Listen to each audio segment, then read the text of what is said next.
జర్నలిజంలో అంత దూరం వెళ్ళాక నాకు సినిమా రైటర్ అవ్వాలన్నది నా అంబిషన్. ఎవరికి చెప్పలేం. అలా అంటే ఎవరికో అది వాళ్ళకి వెటకారంగా ఉంటుంది. జర్నలిస్ట్గా హ్యాపీగా ఉన్నావు ఎందుకు అని. హైదరాబాద్ నేను ట్రాన్స్ఫర్ అడిగాను మేనేజ్మెంట్ని. సినిమా ఆలోచనతో ఇంకా అది బ్రదర్స్ కూడా ఇక్కడే ఉన్నారు, మా ఎల్డర్ బ్రదర్స్ అంతా ఇక్కడే ఉన్నారు. సో దేర్ సెటిల్డ్ ఇక్కడ, నేను ఒక్కడిని అయ్యాను. ప్లస్ అలా అని చెప్పి అడిగితే వాళ్ళు మేనేజ్మెంట్ ఒప్పుకోలే, ఎందుకంటే అక్కడ అవసరం ఉంది అని చెప్పి వాళ్ళు ఉంచేశారు. ఆ టైంలో నేను 1 ఒక నిర్ణయం తీసుకున్నాను, వైఫ్ కన్సల్ట్ చేసి.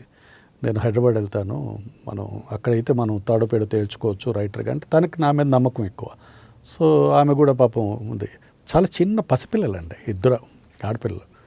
చాలా ధైర్యం చేశా, మంచి జాబు. అందరూ తిట్టారు, ఏంటి అది అంటే గవర్నమెంట్ జాబ్ లాంటిది, సంస్థ పెద్ద సంస్థ అప్పట్లో. అయితే రిజైన్ చేశానండి. 1 రిజైన్ చేసి వచ్చాను ఇక్కడికి. వస్తే అర్థమైపోయింది ఏంటంటే అంత ఈజీ కాదు. చాలామంది అక్కడ హైదరాబాద్ నుంచి షూటింగ్కి వచ్చే పెద్ద పెద్ద డైరెక్టర్లు అందరూ చాలా చెప్పారు, నువ్వు అక్కడికి వచ్చే మేము ఉన్నాం కదా అని. అక్కడ వైజాగ్లో పరిచయస్తులు ఉన్నారా మీకు ఇండస్ట్రీలో? అప్పటికి పరిచయం అంటే మా బ్రదర్ జర్నలిజంలో ఉన్నారు, కానీ సినిమా ఇండస్ట్రీలో ఎవరు లేరండి. కానీ సినిమా ఇండస్ట్రీ పరంగా షూటింగ్కి వచ్చేవారు. యువి సత్యనారాయణ గారు, రైలింగ్ నరసింహరావు గారు, వడ్డే రమేష్ ఇలాంటి పెద్ద పెద్ద మహానుభావులు షూటింగ్లు అక్కడే జరిగాయి. సో వాళ్ళతో మాటల్లో వాళ్ళు నన్ను పిల్లలు ఈవినింగ్స్లో వాళ్ళ సినిమా చర్చల్లో పాల్గొనడం అవన్నీ జరిగేవండి.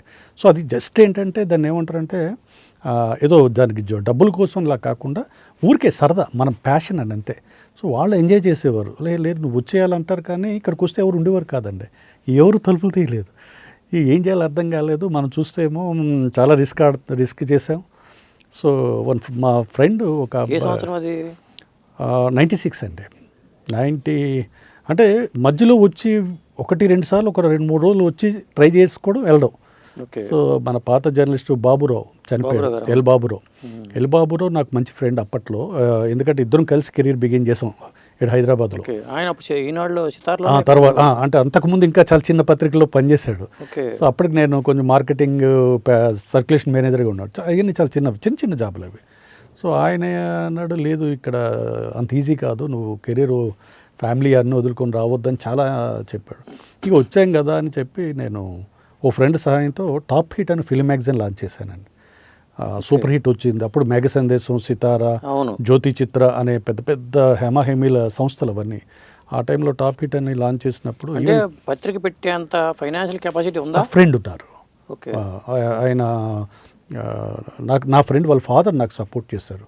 ఆయనకి ఏదంటే కొడుకు ఏదో చేయాలనుకుని ఆయన నన్ను అసోసియేట్ చేశారు. ఇద్దరం కలిపి మనం టాప్ హిట్ పెడదామని. టాప్ హిట్తో పాటు ఫార్మా ప్లస్ అని ఒక మెడికల్ మ్యాగజైన్ కూడా లాంచ్ చేస్తాం. ఎందుకంటే ఇది ఎలా ఉంటుందో తెలియదు, అదేనాడు. సో అది బాగానే ఉంటుంది, ఎందుకంటే ఫార్మా రంగంలో యాడ్స్ అయ్యే వస్తాయి. సినిమా ఇండస్ట్రీలో ఏంటంటే కాస్త మనకి చనువు ఉంటేనే వాళ్ళు, లేకపోతే మన పరిచయాలు ఉంటే మనకి యాడ్స్ ఇస్తారు. మనం వచ్చిన కొత్తలో ఎవరు మనకి ఎంకరేజ్ చేయడానికి ఎవరు ఇది అవ్వలేదు. ఆ టైంలో రామానాయుడు గారు, మన అచ్చిరెడ్డి గారు, కొంతమంది మాత్రం చాలా మంచి, అంటే బ్యాక్ పేజో మనకి ఆ అడ్వర్టైజ్మెంట్ రెవెన్యూ చాలా అవసరం మ్యాగజైన్ నడపాలంటే. సర్క్యులేషన్తో ఉండేది కాదు. సో కవర్ పేజ్ వేసుకోవడానికి కూడా మనకు అంత అవకాశం ఉండేది కాదు, ఎందుకంటే కవర్ పేజ్ కూడా పోటీ ఉండేది. మెగాస్టార్ చిరంజీవి గారు వేసామంటే ఇంకొక 10,000 ప్రింట్ ఆర్డర్ ఎక్కువ వేస్తాం, లేకపోతే మనకి హీరోలు ఇవ్వడానికి కూడా మనకి అంత తెలియలేదు. సరే వచ్చిన కొత్తలో కవర్ పేజ్ చేయడానికి కూడా మాకు గట్స్, అంటే సరైన నాకు నచ్చిన ఒక్క స్టిల్ దొరకలేదు.